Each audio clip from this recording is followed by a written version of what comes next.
Well, ladies and gentlemen, it is Lunch with Frank and Joe. Season 1, Episode 1. So, I've been talking, a lot in my videos about this. It keeps coming back up. And this is this guy, I think his first name's Sandy Jadeja. Jadeja. I'm sure the J is silent. Or an But, H. Yeah, or the H sound, Jadeja. He was the guy who's been on CNNBC and, every mainstream news channel. And he has an interesting method to predict, big movements in markets, even the metals. And he was on back in March 13th or 14th. And Of this year? yeah. Or sometime before that. This was actually posted on the 14th of this year, March 14th. And he's saying, I think it was the 23rd of March or something like that was coming up. Thank you. Thanks. And it'd be kind of a time where we see a general direction the market's going to move. And right when that time frame happened, it was like 6 days in a row, Dow Jones, everything down, down, down, down, down. One day of up, down, down, down, down, down. Right around the time frame he said he was, needed to cease to get him an idea. But he said, regardless of what happens there, the next date is May 11th. So May 11th is the big date, he says, and we can see if this chart, these lines, these are actually green lines, of course, black and white, but here we are, we're almost touching, and this is posted back in May. So now we're even closer to this line because we're at Dow 20,900 right now. And he's talking about a 20,800, or no, maybe somewhere around 21,800 to 22,000 Dow Jones price. Wow. If we hit here, is what he's looking at. But as it gets near that line, that's a sign that it's going to do a big pullback, as bad as possibly 14,800 Dow Jones from the current today is 20,900. And he has this other chart, which is a different. This is the time length of it. And again, this thing's going back to, what is that, 2014, 15, 16, 17. You can see all these little movements. He called the 1,000-point drop in 2015 right on the money, 18 days in advance. But you look at all this, but then you look at from here. This is the Trump election. Oh, okay. Roughly. Actually, let's see, 2016, June, July, September. Yeah, so this is like this is it. Huge boost, a little bit flat, and then a huge boost again. So we have this touching this line up here, just about, and then these lines down. As you can see, every time it hits one, down, hits it, down, hits it, down, hits it, big down. You know what I mean? That was a 1,000-point drop. But now look at it. We got to this line, it just went flat and went up even stronger. So here's the next line we're about to touch, which again, here's April, and he's saying it's May 11th is his big date. But if you read it, so there's just one more reason why he's so uneasy about this year. And in the 2018, stocks are at the midst of a 7-year cycle that only comes around every 84 years, according to the chartist. The current cycle stretches back to 2011 and ends in 2018. And that's why he's more convinced. Right. Which, that's April, May, June, July, August, September. This is September. So we have another line, again, September 23rd, that stupid date that keeps coming up. So we have this next one in May, and then the next part of this will be possibly around September. But it's an 84-year cycle that ends in when? Economist Magazine, 2018. So in case that the viewers are wanting to know what we're looking at, and I've already discussed this in my videos before. I read pretty much this exact thing back in March when I came across this. So this reminds me a little bit of Forex. Every time it hits a line, drop, and once it goes past that line, it'll go up to the next line. But if you look at this chart here, you kind of see we had these two dips in here. Yep. But everything else is pretty much flat, which would tell me that if this is the median where you're going to be, then this drop is going to come back down to here. Pretty big drop from where it's at. If it goes back to this area, then yeah, it's going to be a pretty big drop. But because of the super cycle, the 84 year, which starts sometime this year to 2018, he's suggesting, I guess, that it's going to probably go back down to heavy duty. Like, see these question is, what happens between here and here? Right. Does it stay up here and then go down? Right. Is it going to hit See May where he says May 11th is his date, his target date, to say, look, what's the market doing today? Is it looking bad? If not, or even if it does and starts to go down, I think the bigger date's going to be that September timeframe. But look at the way this chart goes. Okay, it comes up, and then it stays in here, and then it drops. Yep. And then it comes back up, and it stays, and it drops, and it comes back up, and it stays. So now it's up. Is it going to stay for a little while and then drop? Because I don't see anything where it shows it's going to be a V where it's going to just start going down. It looks like it's going to stay prolonged for a little bit based on this. But if you see these two, this one was a big drop. And then there's another huge one here. Yeah. So if you do the same thing here. But remember, these big drops happened after a prolonged period of kind of staying there, in the middle. And this had a little tiny one. Although this is a pretty big one. This gets smaller, gets smaller, gets smaller, gets smaller. So, I don't know. We'll see what happens.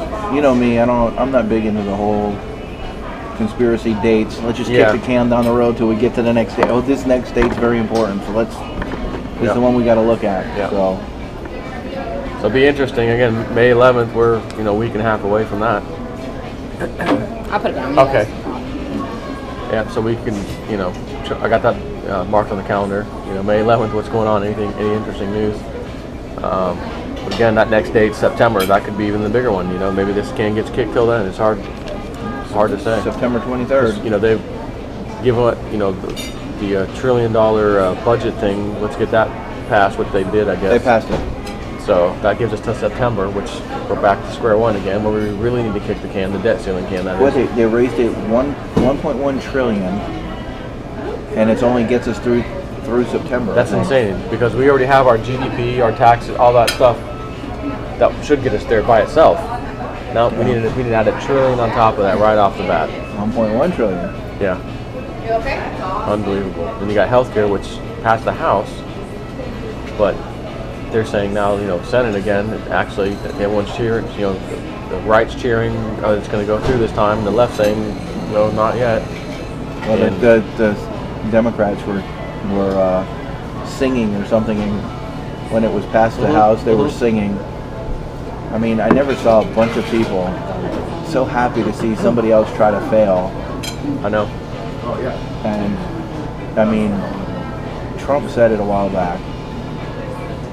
I meant to print it. I saw like how many people lost insurance. Hundreds of thousands all over the country. All the insurance companies are pulling out of states. Obamacare's dead. It is going to die completely if they don't do anything. It is absolutely dead. It is absolutely positively dead, and yet the Democrats are cheering for that whatever the Republicans do, they hope it fails. Right. It's already failed. What's happening is already They're gone. trying to deal with something that you guys put together that failed before, and the Republicans too. The problem is this. The Republicans are going to try and fix it. Are they going to fix it? Don't know.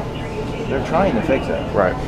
If they're not able to fix it, you have a lifeless carcass they're trying to deal with. Yeah.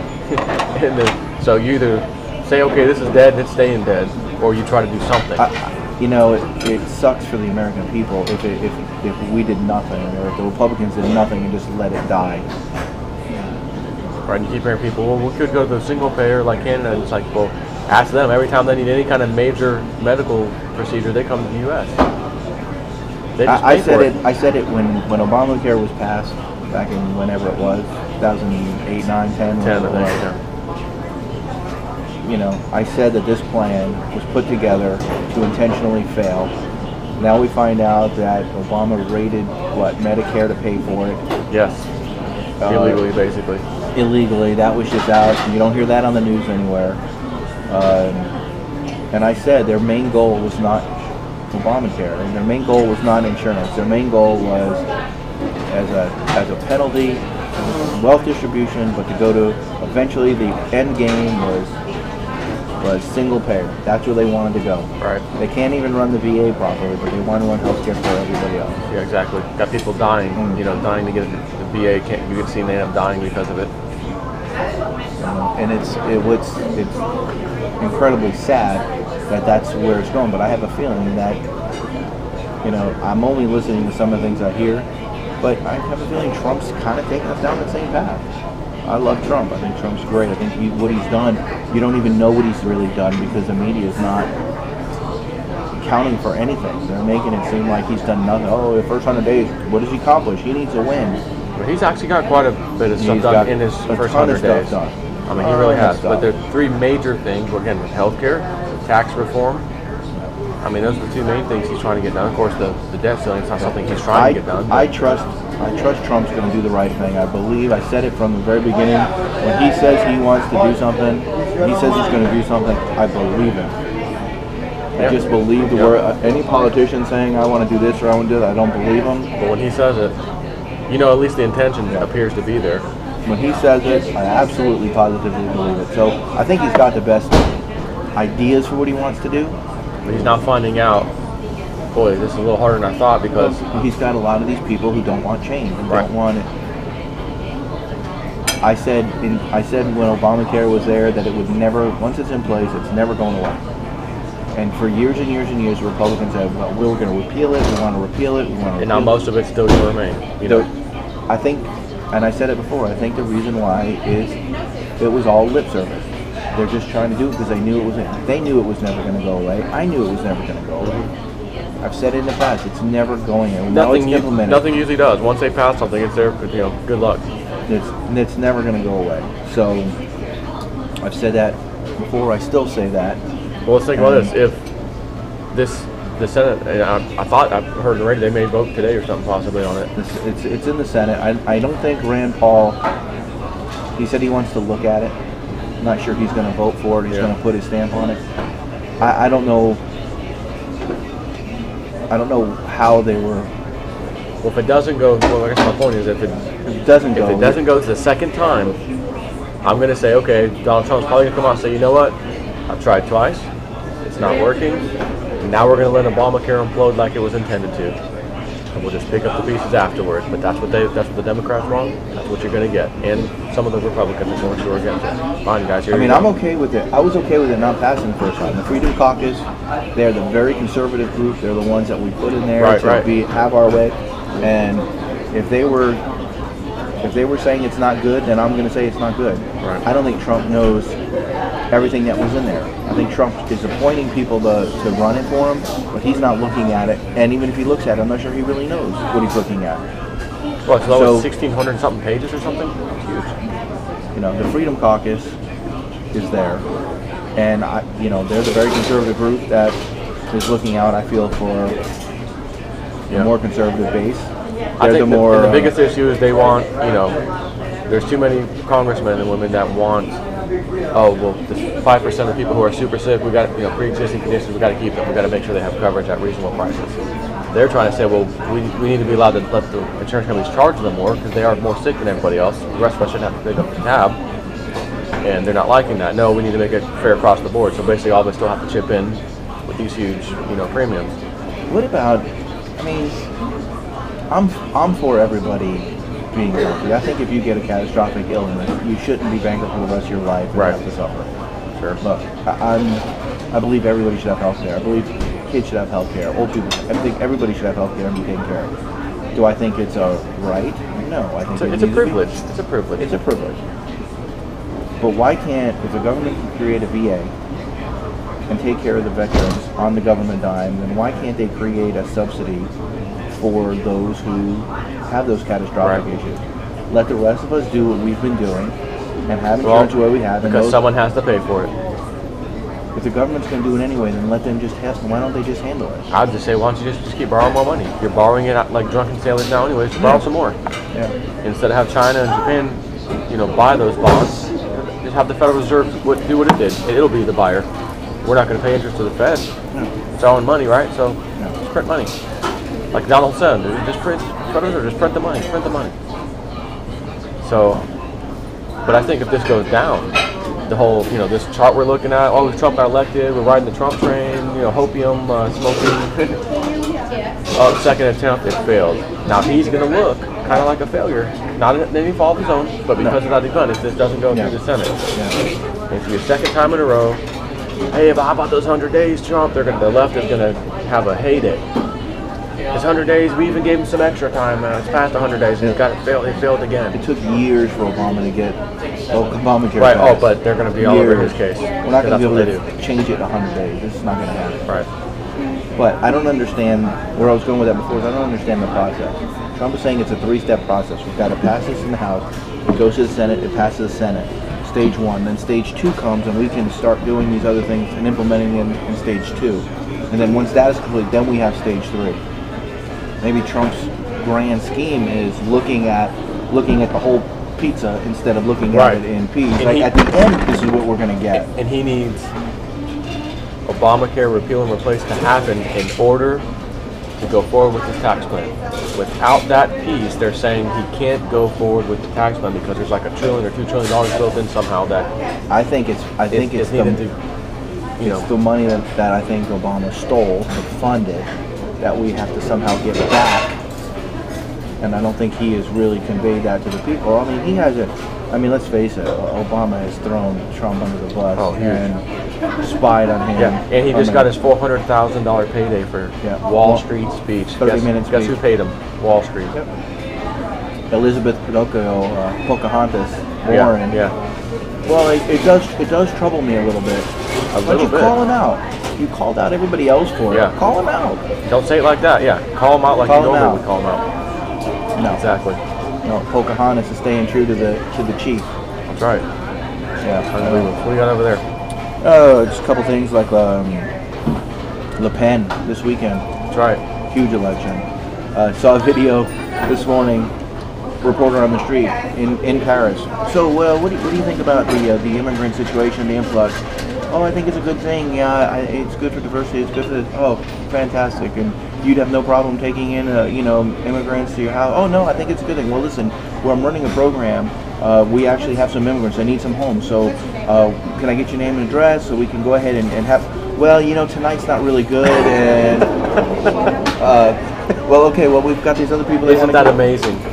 Everybody there was probably about 10 people that were interviewed, and they were like, "Yes, it's good. We need to come together, and we need to take care of." Well, good. We can bring them to your house? And well, no. I live in an apartment. They can't stay here. Yeah, it's good for everybody else. I don't have the room. If I did, I really would be there to help. Yeah. If I had the room. But good for everybody else. Not for me, but good for everybody else. Now else. there's some banking scandal that just came out from Macron, her opponent. Mark Cohn. Yeah, he 18 counts of bank fraud or. This guy is a globalist of epic proportions. Yeah. So Paris is on fire. Yep, rioting. I just hope that the people of Paris don't come down with Stockholm syndrome here. Yep. And stay with status quo. It's a huge. Well, they're doing the same thing all over. The polls show, we got our polls from these 3 agencies. So what? Yeah, the polls are meaningless. Polls are garbage. Nothing. She was up, he was down. And there's these betting sites. I was telling people, man, I was on one of them, but I couldn't, I went to pick, and it's like, well, you can't pick. There's no choice right now. But I'm like, if I was able to get in there, it lets you put in the equation, like, how much are you putting in here? And this is what you'd win if she wins. So I'm like, okay. And if I was just crazy and dropped $5,000 in there, the winnings was like 45,000 back. Good luck getting paid on it. Well, there's another one someone sent me that was from like a Bitcoin thing, where you say, I'm willing to bet, half a Bitcoin, a full Bitcoin, or whatever. It stays on there, and then if you win, because other people are betting against you, just they take a little fee out and you get it back. I don't know. See what else was that? Stephen Colbert.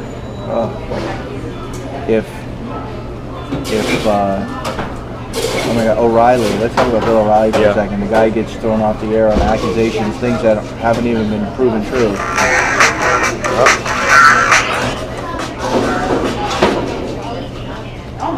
Haven't even been proven true. You got Colbert coming up on stage saying Trump's mouth is only good for Vladimir Putin. Yeah. A cock holder for Vladimir Putin. Yeah. If Trump would have said Hillary Clinton's mouth is only good for holding Huma Abedin's vagina, forget it. He would have been chastised forever. It probably lost in the election. They probably would have lost in the election just for saying something. Well, I'm not even saying Trump. I'm saying if anybody on TV said, "Oh my God, Hillary needs to shut up. Her mouth is only good to hold whatever Huma's vagina." Forget it. You'd have been thrown up there. That tirade that he went on. Yep. And you know his ratings suck. Nobody's watching the show. He's got to maybe do something. Maybe he he got realized 25 mil to leave too. there's no such thing as bad publicity. I need to say something. Yeah. You know, maybe to get some people back and get my name back in. He may do for Glenn Beck possibly. Yeah, I'm gonna start my own. Glenn Beck had a following. Glenn Beck had a force behind him. He's really shit the bed, but he had a force behind him. I was never a really Colbert fan doesn't. of O'Reilly either, though. O'Reilly's very I do like mainstream. Hannity. You know, you've always talked about Hannity, and I was but you know, I listen to him on the way home, and I like the people he has on. I like, you know, he'll have senators on, congressmen on, and talk to them. And Hannity is great, but I'm telling you, the new Tucker guy, Carlson, Tucker. Dude, if you're not watching Tucker, DVR Tucker. He's the man. Tucker has. Was it you that was telling me he was local or something? Like he was. Someone was like, oh, he used to come on maybe the Alex Jones show a long time ago. He'd have him on, and yes, something. I think I have heard him. I think I might have. I think I might have. He made it up there, so yeah, he's good. But you come on his show, you better have your facts. You Yes. better, because you're going to start saying stuff, and he's going to go, well, wait a minute, I just looked at your website, and that's not what your website says. Your website says, Right. and he will read it to you verbatim. Or that's not what you said a year ago, or whatever. I have a note here that this is what your thoughts are. I mean, he will. Yeah. He is a pit bull, man. He is. That's the kind of guy you need in media. I mean, Yeah. that's him. He's the role model. Yeah, that was pretty good. Let's see.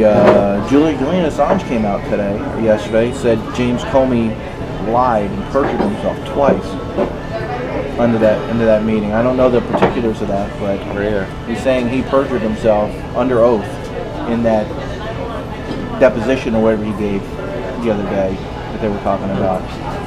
And something that I did hear in that, he did claim that these emails from Clinton's server somehow wound up on Anthony Weiner's laptop. And where's that at? Where's the case? Where's the case with that? The files, the videos, the pictures. I mean, my question exactly. So wait, let me get this straight. So classified emails that were on Hillary's server wound up on Anthony Weiner's server. That tells you right away that number one, laptop. Laptop. It tells you number one, Clinton probably sent them to Uma. Sure. Uma doesn't have classified. Was there intent? Can you claim intent? Yeah, there was intent. She was intent to show. The bottom line, and that's the thing, they keep talking about, they're all hung up on intent. The law says nothing about intent. No, you have to. He's the one that says that. We have to prove intent, but you don't have to. Well, the guy in the sub that was taking a picture, a selfie on the sub before he left the Army is now serving a year in jail for releasing a classified picture. Yeah. Was there intent there? There was no intent. No, his intent was, I'm taking a picture on a sub. It wasn't to print that. He's like, look, this is where I work. It wasn't for anything else, but this guy's spending a year in jail. And you got Hillary sending stuff to Uma. Right, and this is why it goes on his server. This is classified. Why is Hillary not in jail for this? Why are they not? Well, maybe they are. Maybe Sessions is doing something about it. Maybe he's not. Breath. But this is why you have the leakers. Yeah. These are people like that guy. I'm here, you know, yes sir, no sir, I'm proud of my country, I'm going to do my best job, and then they find out these people at the top are running a fucking circus sideshow, pulling in Saudi money, ISIS money, terror money, laundering, and I'm supposed to just toe the line? No, I don't want these people in power. These people are terrifying me, so I'm going to put that out there and sneak on over to Mr. Assange. And of course, he looks like a traitor, and just like Snowden, it's like, no man, don't shoot the messenger. Yeah, Hillary's. So I don't know why Hillary's not. Number one, I don't know how Hillary's not in prison. I don't know who was not in prison. Anthony Weiner's got classified stuff on his server, on his laptop, right, which he should never have. I'll tell you why, because like George Carlin said, it's a big effing club. All right, here we go. You ain't in it. Yeah. So that's it for our little meeting. We are done.